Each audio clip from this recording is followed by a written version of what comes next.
Assalamualaikum warahmatullahi wabarakatuh. Selamat sore netizen di seluruh Indonesia. Nah, kali ini saya itu bertamu ke Bang Sri Jepara dan ketemu sama Pak Lutfi, Halo. Coach Lutfi yang dia sebagai coach writer ya. Nah, kali ini saya itu punya masalah atau apa ya namanya? Unek-unek. Unek-unek yang perlu saya sampaikan dan saya butuh untuk solusinya, yaitu tentang konsistensi.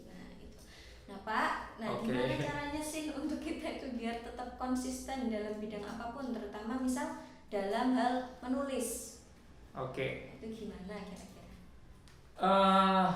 Assalamualaikum warahmatullahi wabarakatuh, seluruh netizen di Indonesia.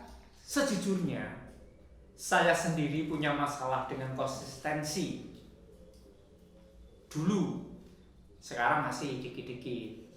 Nah, karena saya merasa itu adalah masalah yang harus dipecahkan, maka saya mengulik, mempelajari berbagai referensi tentang apa sih pengaruhnya konsisten dan tidak konsisten kan begitu. Nah, ternyata menurut para motivator besar dunia, salah satu kunci sukses adalah konsisten dan fokus pada satu hal yang betul-betul ingin kamu capai. Jadi konsisten dan fokus gitu. Nah, bahkan saya sampai sekarang itu ingat betul dan saya camkan dalam memori saya kalimat dari sang maestro atau ilmuwan paling cerdas di dunia, paling jenius, yaitu Einstein. Dia ngomong begini, rumus kesuksesan itu adalah 1% bakat dan 99% ketekunan. Nah, tekun ini kan mengandung makna gigih, disiplin, konsisten, dan fokus.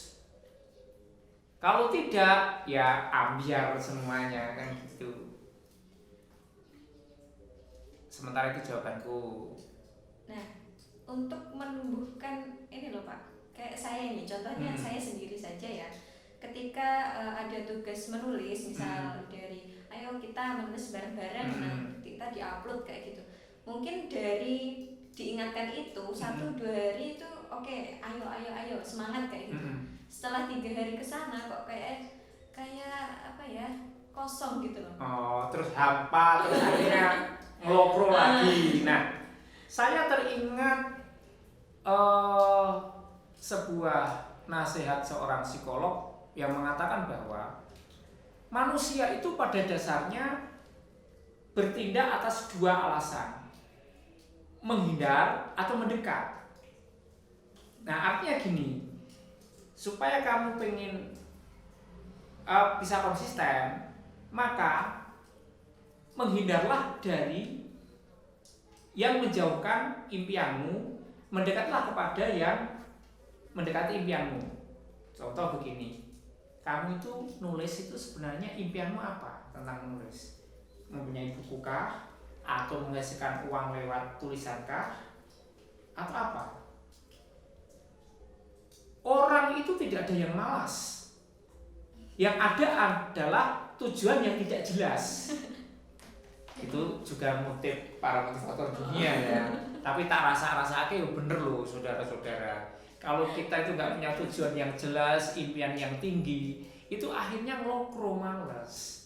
Terus jadi orangnya juga jadi gak jelas ya? Ya jelas. Maka misalkan Anda ini naik taksi online, jebret. Sopirnya tanya, Bapak mau kemana? Nggak tahu. Loh, terus saya ini harus nganter kemana Pak? Terserah. Ya terserah. Loh, lah nanti ongkosnya gimana? Ya terserah. Nah, terus gini loh, Bapak ini sebenarnya mau ke kota mana? Terus pokoknya terserah, yang penting aku puas. Dan gimana saya memuaskan Bapak kalau nggak ada tujuannya? Nah, seperti itu. Ya. Maka ini kaitannya luas loh, konsisten dan tidak konsisten. Ketika kita konsisten pada satu hal, maka nanti itu kan seperti menanam benih. kita rawat, kita sirami, akhirnya membesar. Kalau kita nggak konsisten, ya akhirnya layu. Konsistensi itu muncul dari impian dan harapan. Nah, jadi gini, kalau sekarang ini masalah menulis ya, supaya Anda menulis konsisten, terus semangat dan menghasilkan karya yang bagus, perjelas dulu tujuanmu menulis apa, impianmu tentang menulis apa. Setelah itu, ketika agak malas, maka kamu berpikir dua hal tadi. Kalau aku malas, artinya aku menjauhi kesuksesanku, menjauhi impianku. Kalau aku malas, berarti aku tidak menghindari kekecewaanku. Jadi kira-kira kalau aku malas itu apa hasilnya? Ya aku jadi jengkel dengan diriku sendiri, nggak ada karya. Aku juga malu sama teman-teman. Nah itu kamu harus hindari, karena memang manusia itu sukanya menghindar padahal yang tidak dia sukai. Itu cara menjaga konsistensi.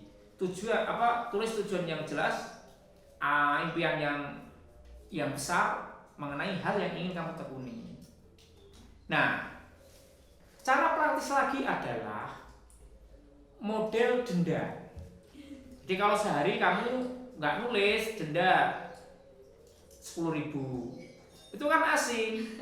Walaupun nggak dapat tulisan, dapat tabungan. Gitu. Ini ya punishment buat diri sendiri Nah, kalau nggak mau kayak gitu ya.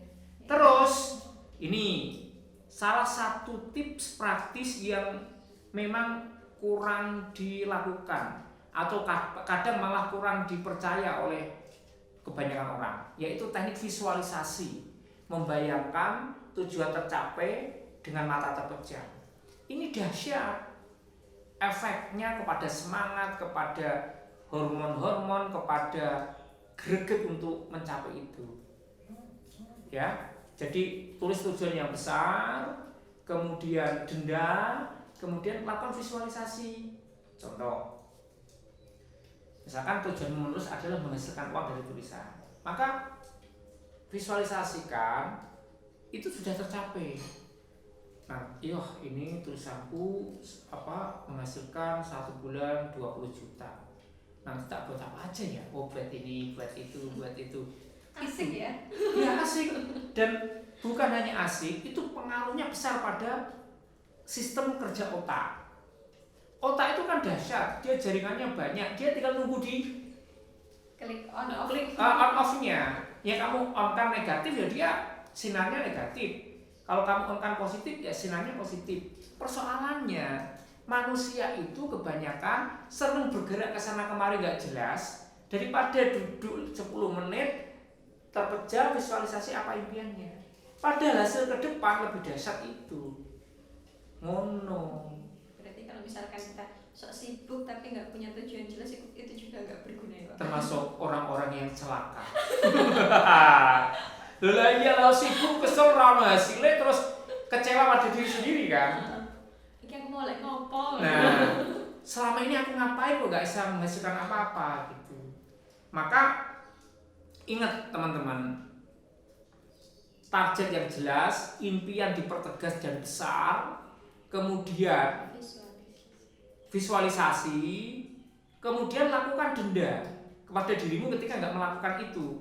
Denda itu bisa berupa uang kalau mau nabung, bisa berupa kerja sosial kalau mau bekerja sosial, bisa berupa melakukan hal-hal konyol yang memalukan biar kamu mau melaksanakan konsistensi itu. Menurut yaitu ala saya. Masih ada pertanyaan? Ada sedikit untuk mengenai tadi kan disinggung juga fokus. Nah, Fokus itu kan identiknya satu hal yang memang itu tujuannya, fokus kayak gitu. Nah, ketika misalkan seperti saya misalkan ada job ngajar, terus kemudian saya juga ada online shop. Nah, apakah fokus itu bisa dalam 2 hal atau lebih kayak gitu? Oke. Pertanyaan cerdas dan banyak mewakili emak-emak maupun netizen. Makna fokus ketika kita mempunyai kesibukan yang banyak. Lah itu gimana cara fokusnya? Jangankan kegiatan banyak, kegiatan satu aja bisa nggak fokus kok, apalagi banyak. Tetapi justru yang banyak bisa fokus ketika kamu punya target besarnya. Misalkan ini kamu online shop, kamu ngajar, kamu latihan nulis, oke? Terus fokusnya gimana Pak? Mana yang saya fokuskan dulu? Cari benang merah dari ketiga hal itu. Online shop perlu tulisan untuk promosi enggak? Perlu. Nah, ngajar itu perlu kemampuan bercerita apa tidak? Ya, butuh banget. Iya. Nah, jadi ketiga hal ini sebenarnya nyambung kan? Maka buatlah target besarnya, target pastinya. Contoh, aku ngajar online shop, nulis. Ini targetku 1 tahun mendapat pemasukan 100 juta. Oh, itu berarti kamu semangat. Ngajar buat promosi. Habis ngajar terus sama emaknya si murid, Bu aku punya ini loh Bu. Oke, terus sambil nulis di Facebook status bisa diselipkan promo produk, ya kan? Semuanya berkaitan. Nah, manusia itu menjadi tidak mahir mengkaitkan, mencari benang merah karena apa? Yaitu tadi nggak punya tujuan pasti dan impian besar.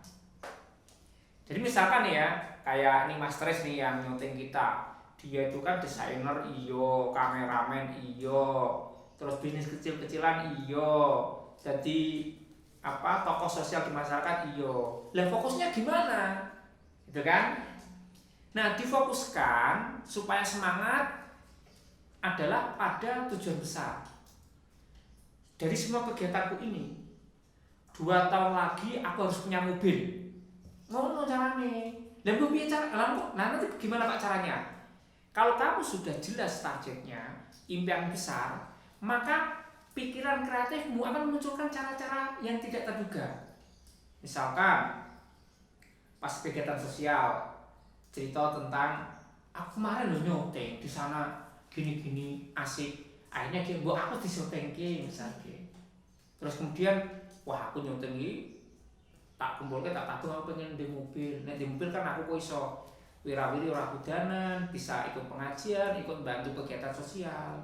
Tenang Mas masalah mobil. Misalnya orang sing perhatian. Kowe DP-mu piro? Tak goleki mobil, kok tak bantu. Nah, gitu loh. Kalau tujuan besar nanti semesta dan orang-orang itu juga delalah menunjukkan jalannya ke situ. Sekarang terakhir ya sebelum kita tutup pembicaraan kita ini, saya mau tanya, jujur, tujuan besarmu ini apa sekarang? Terus impianmu apa? Target pastimu apa? Terus impian besarmu apa? Coba jawab. Kalau impian besarnya orang-orang tuh ya klise ya Pak, pengen sukses. Tapi sukses ala saya kayak gitu. Piye sukses ala kamu? Sukses ala aku tuh ya pokoknya hidup ini ya pokoknya kemampuanku apa, kepengenku kayak gimana. Nah, itu lewat sana, nggak harus idealis terus orang-orang misalkan umumnya seperti ini dan seperti itu. Nah, itu kayak saya nggak kayak gitu deh. Inilah contoh jawaban yang tidak jelas dari target dan impian. Lah ngene kok mau sukses yo ngimpi. Nah, itu terus maksudnya itu nggak boleh ya, misalkan saya itu punya cara sendiri untuk mencapai ke sana. Caranya boleh, yang saya tanya target besarmu apa? Kamu kan bilang sukses. Sukses itu ambiar gambarannya piye. Tapi ketika kamu jawab punya duit 2 tahun lagi aku sudah punya rumah lantai 2, 5 tahun lagi punya pesantren kecil-kecilan atau punya TK, itu namanya target besar dan impian besar. Disitulah nanti caranya ala cara kamu, dan kalau kamu telateni itu maka orang-orang dan semesta akan mendukung ke arah sana. Gitu loh. Kita ini magnet. Magnetmu akan kuat kalau tujuanmu jelas. Kalau tujuanmu nggak jelas, ambiar kamu justru nanti yang ngikuti impian orang lain. Ngono. Oh gitu ya. Iya, itu. Oke, cukup ya. Nanti kepanjangan kalau belum puas, terima kasih. Nanti saya puaskan di video berikutnya. Assalamualaikum warahmatullahi wabarakatuh. Salam jenius mulia.